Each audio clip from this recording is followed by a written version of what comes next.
Alors, ceci n'est pas une nouvelle leçon, mais cette capsule vidéo va vous permettre de comprendre l'utilité des documents géographiques.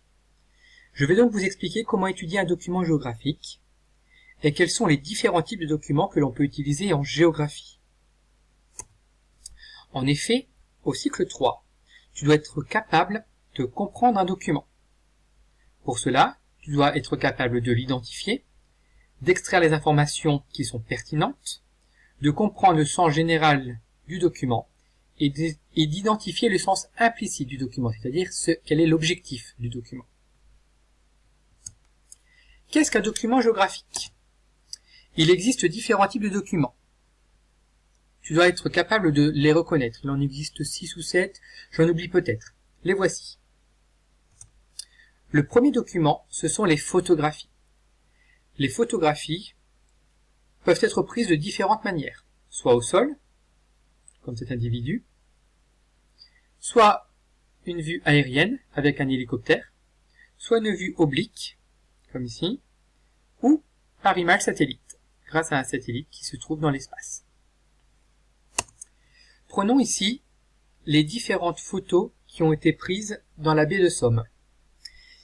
Par exemple, pour le phare du Hourdel, cette photo a été prise au sol. Le Hourdel avec une vue aérienne par un hélicoptère. La baie de Somme par un satellite. Et ensuite la ville du Crotoy qui a été prise de manière oblique, en hauteur. Deuxième type de document que vous pouvez utiliser, que vous devez comprendre et connaître, ce sont les croquis et les schémas. Exemple, ici nous avons une personne sur internet a dessiné le schéma de la baie de Somme qui se situe ici. Donc c'est simplifier en fait les paysages et les cartes.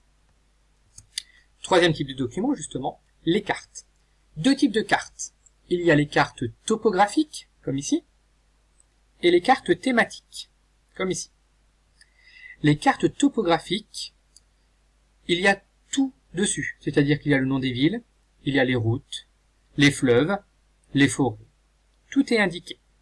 Par contre, les cartes thématiques, elles vont parler d'un thème précisément d'un thème. Ici, par exemple, on voit le chemin de fer que vous pouvez emprunter depuis le Crotoy jusque Cailleux-sur-Mer.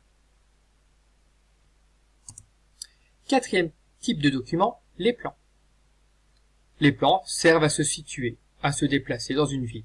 Ici, nous avons le plan du Crotoy ou de Saint-Firmin, avec les différentes rues, différents monuments également, et espaces verts. Cinquième document, les brochures et les affiches. Donc les affiches en général sont très succinctes, il y a le titre, il y a également la date de l'événement, et enfin les brochures vous permettent d'avoir des informations plus précises, notamment sur les visites ou des guides, comme ici sur les marches à pied au niveau de la baie de Somme.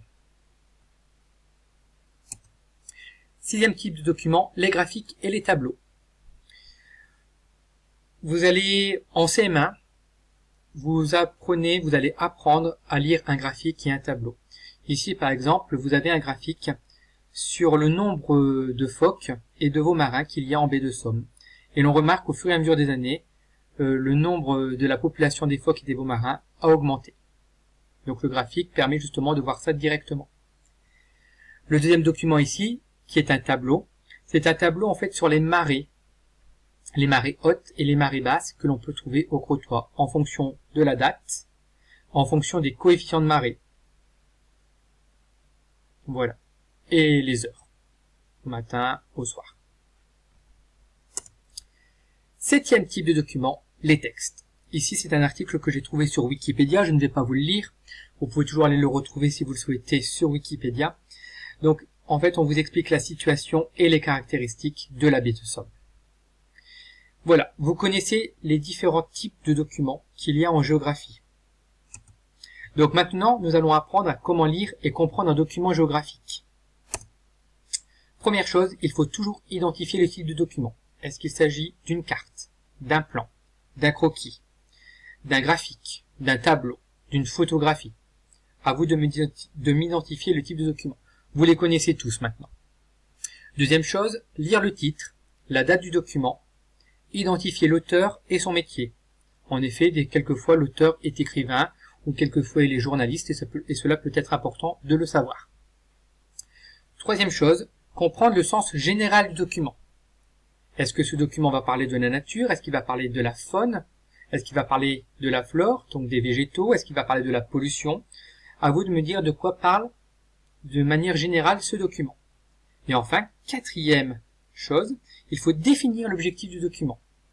Est-ce que le document qui vous est proposé, ça vous permet d'expliquer justement ce qu'il faut préserver dans la nature? Ou est-ce que c'est justement une brochure qui va vous permettre de visiter la baie de Somme? À vous de me dire quel est l'objectif. Nous allons faire un exemple avec ce document-ci.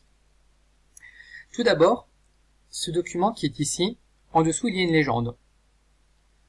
Ici on voit de quel document il s'agit. Il s'agit d'une affiche. Cette affiche a été mise à disposition des Parisiens par la mairie de Paris. Donc, il n'y a pas de date. Le titre, il n'y en a pas vraiment non plus.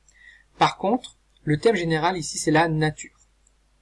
Alors, on va le lire ensemble. Délivré par la maire de Paris, ce permis permet aux Parisiens de devenir jardiniers, de l'espace public sous des formes variées. Arbres fruitiers, jardinières, murs et pieds de façade, clôture et mobilier urbain, plantation en pieds d'arbres ou toute autre forme. Soyez créatifs. Donc ici, l'objectif, c'est que les Parisiens peuvent planter des jardinières de fleurs, peuvent planter des arbres fruitiers, peuvent mettre des plantes sur les clôtures ou les mobiliers urbains. Tout ça, c'est pour être créatif et rendre jolie la vie. Et bien voilà, maintenant vous savez ce qui vous attend. Il va falloir vraiment essayer d'écrire au mieux les documents géographiques que vous avez.